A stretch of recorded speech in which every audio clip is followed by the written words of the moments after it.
On this channel, we often talk about disability rights and the disability rights movement.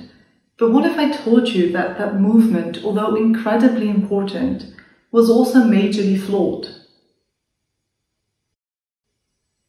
Hi, welcome to Minerva. I'm Vera, and on my channel we talk about everything disability related.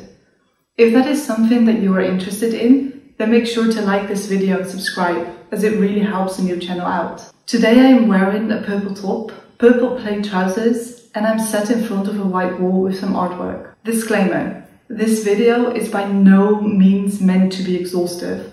The disability justice movement is so large and so multifaceted that it will never fit into a 15-minute video. Therefore, I will give you a proper introduction into it as much as I can and some of the reasons why it came to be. As always, I will link my sources in the description box below, and I will also make sure to link some further reading in the description box if that's something that you are interested in. Let's begin.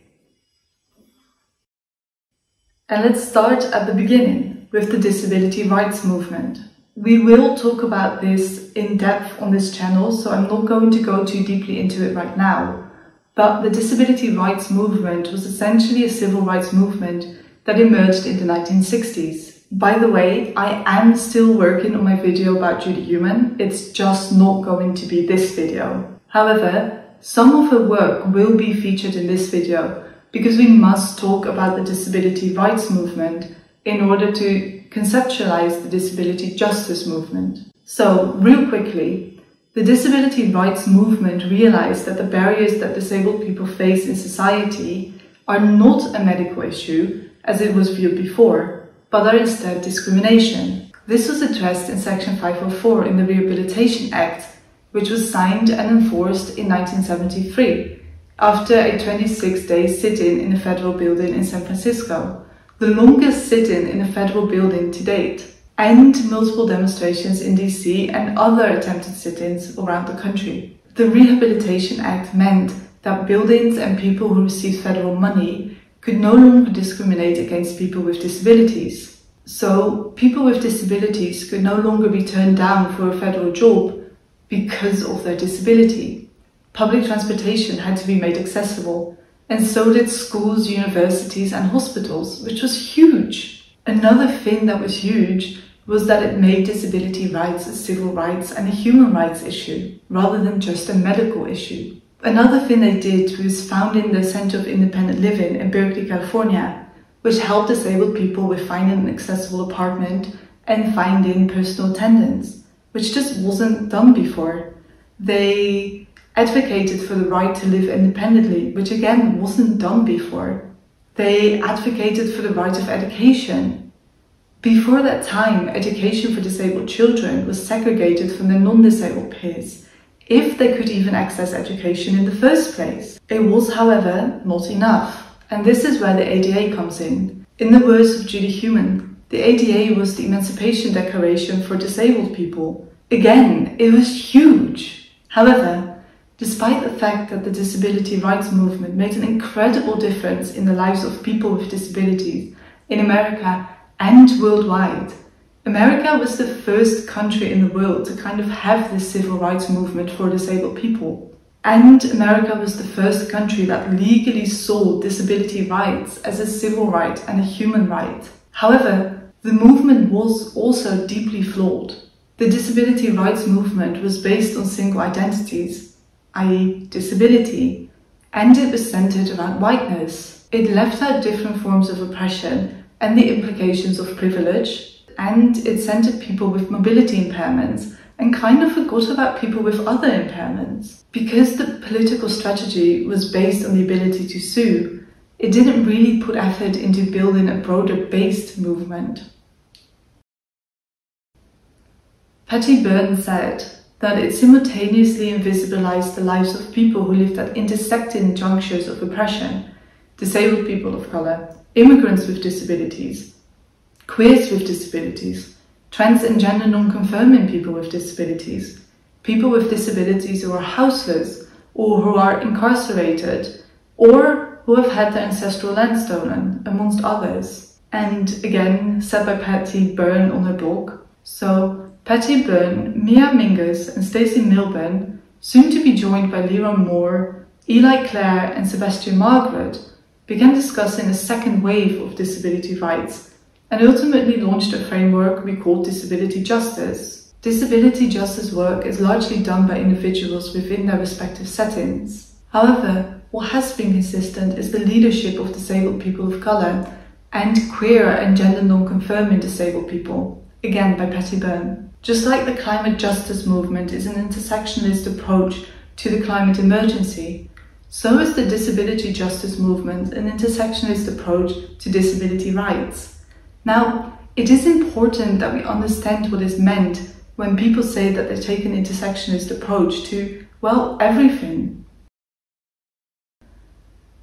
Intersectionality was coined by Professor Kimberlé Crenshaw in a 1989 essay, Demarginalizing the Intersection of Race and Sex, a Black feminist critique of anti-discrimination doctrine, feminist theory and anti-racist politics, in which he argues that looking at discrimination on a single axis, for example race, the experiences of Black women was erased, which contributes to the marginalization of Black women in feminist theory and anti-racist policies. In the words of Professor Crenshaw, this focus on otherwise privileged group members creates a distorted analysis of racism and sexism because the operative conceptions of race and sex become grounded in experiences that actually represent only a subset of a much more complex phenomenon. Intersectionality is a concept that started in Black feminism, and we must remember that and we must give credit to that. Whilst it started as a legal concept, it has since grown to mean so much more than that.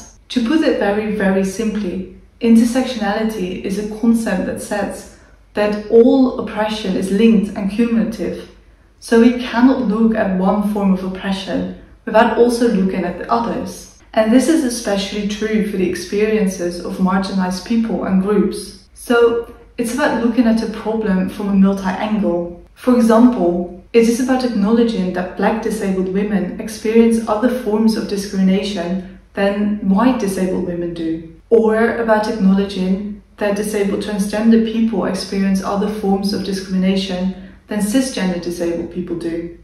That doesn't mean that a disabled white cishet men cannot experience discrimination. It just means that they don't also experience discrimination based on their gender, their sex, or their race, amongst other things. Like I said before, the concept of disability justice in particular was conceived by Patty Byrne, Stacey Milburn, and Mia Mingus, three queer disabled women of color in the San Francisco Bay Area. And they were soon joined by Leroy Moore, Eli Clare, and Sebastian Margaret. This was a response to their expulsion from mainstream disability rights activism and disability studies and the ableism that they found in activism spaces. To be honest, this is a recurrent theme in protest movements in the global north. White people make people of color feel unwelcomed or even racist to them, and it has to stop. We white people have got to do better. The voices of people of color must be heard and welcomed in any protest movement.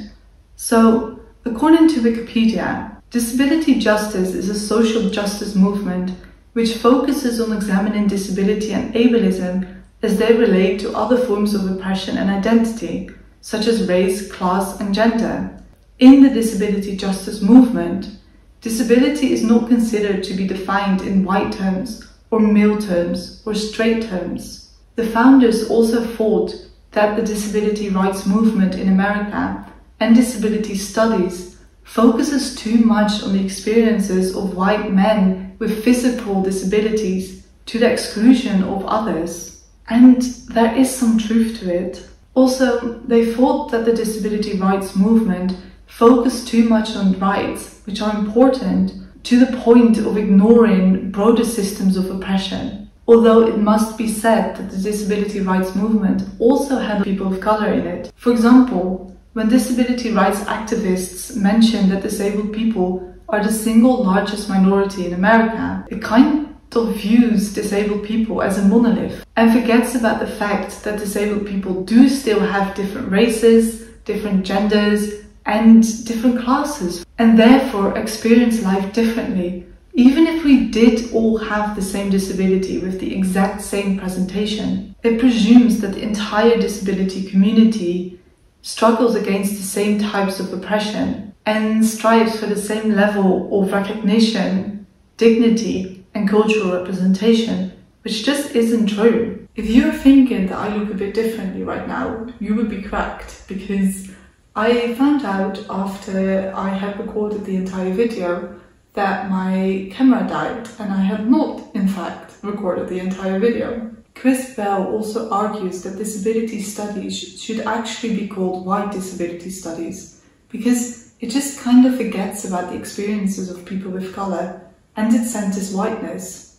White disability studies, while not wholeheartedly excluding people of colour from its critique, by and large focuses on the work of white individuals, and is itself largely produced by a corps of white scholars and activists. We have to be aware of this.